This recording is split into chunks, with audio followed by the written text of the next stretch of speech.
नमस्कार मित्रांनो, आजचा व्हिडिओ मी वयस्कर सिनियर सिटीजनसाठी सुरक्षित ठेव व गुंतवणूक इन्व्हेस्टमेंट या विषयावर मी तुमच्याशी बोलणार आहे. आणि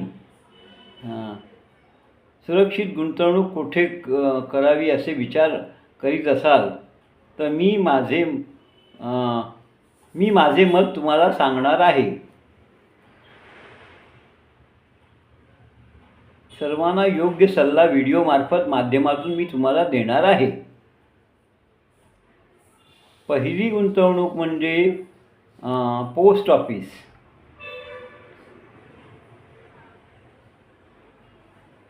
आज आपण रिटायर्ड झाल्यानंतर आपणाकडे PPF फंड किंवा ग्रॅज्युइटी किंवा ही रक्कम आलेली असल्यास पोस्टाच्या 2 स्कीम चांगल्या आहेत.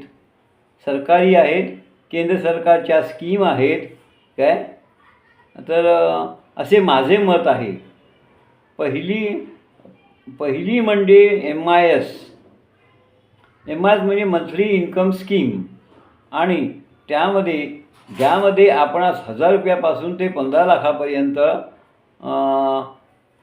पती पत्नी गुंतवणूक करू शकतात. म्हणजे जॉईंट अकाउंटमध्ये आपण गुंतवणूक करू शकता.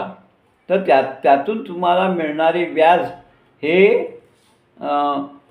7.2 मंथली असेल काय. आणि 5 वर्षाकरता ते 5 वर्षाकरता गुंतवावे लागतील असा. आणि दुसरी स्कीम त्यांची आहे ती म्हणजे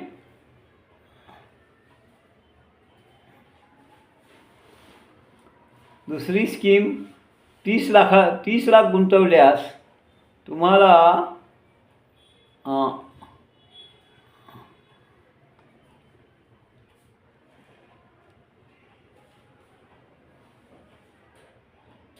30 लाख गुंतवल्यास आपणास वार्षिक 2,46,000 व्याज मिळेल. आणि त्रैमासिक स्कीम आहे. एव्हरी 3 मंथ्स तुम्हाला व्याज मिळेल 61,500 रुपये. पण सब्जेक्ट टू TDS आहे. आणि सिनियर सिटीजनना 50,000पर्यंत TDS माफ आहे. त्याच्या पुढील व्याजाचा आपल्याला 10% व्याजाने TDS सरकार कापते. पण आपण 15G फॉर्म भरल्यास, पोस्टामध्ये दिल्यास फेब्रुवारी मार्च महिन्यात आपण दिल्यास ते TDS तुमचं कापणार नाहीत. कारण 12 लाखाच्या आत उत्पन्न असल्यास आपण ते 15G फॉर्म आपण देऊ शकतो.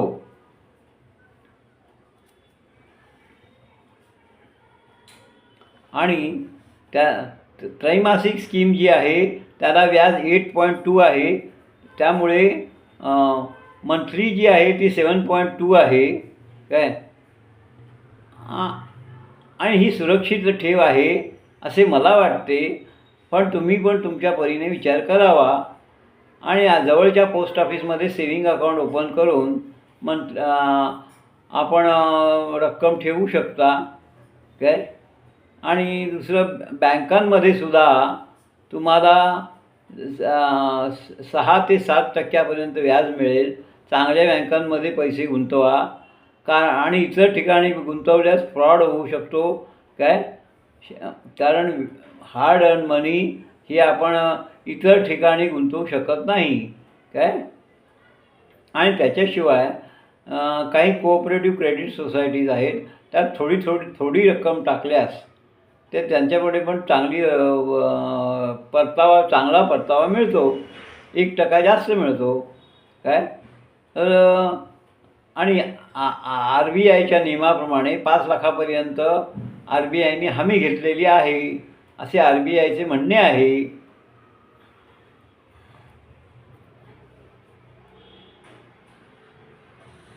आणि इतर बँका चांगल्या SBIमध्ये गुंतवा. सरकारी युनियन बँक आहे या अशा याच्यात गुंतवा काय. तर त्यामुळे तुम्हाला झोप लागेल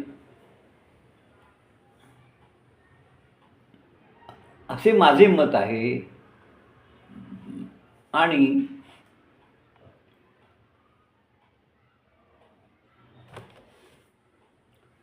त्रैमासिक 30 लाख रुपये गुंतवल्यास पोस्टामध्ये तुम्हाला 3 महिन्याला 61,500 रुपये मिळतील.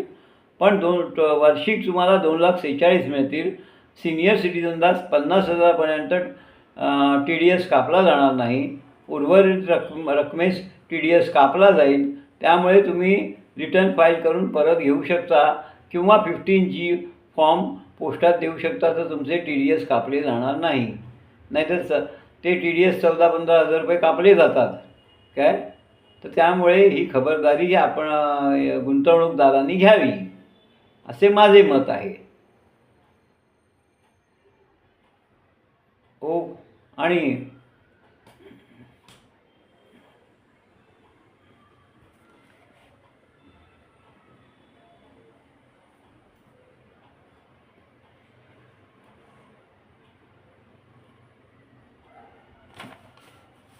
पोस्टाच्या 2 स्कीम फार चांगल्या आहेत. मंथली स्कीम आहे आणि त्रैमासिक 3 महिन्याची. मंथली स्कीममध्ये तुम्हाला 7.2 इतके व्याज मिळेल दर महिन्याला. वार्षिक व्याज आहे 7.2. ह्या 2 स्कीम फार पोस्टाच्या चांगल्या आहेत असे मला वाटते. वाटते. आणि आपण आपल्या परीने विचार करून कुठे गुंतवणूक करायची ते आपण ठरवावे. जय हिंद, जय महाराष्ट्र, जय भारत, वंदे मातरम.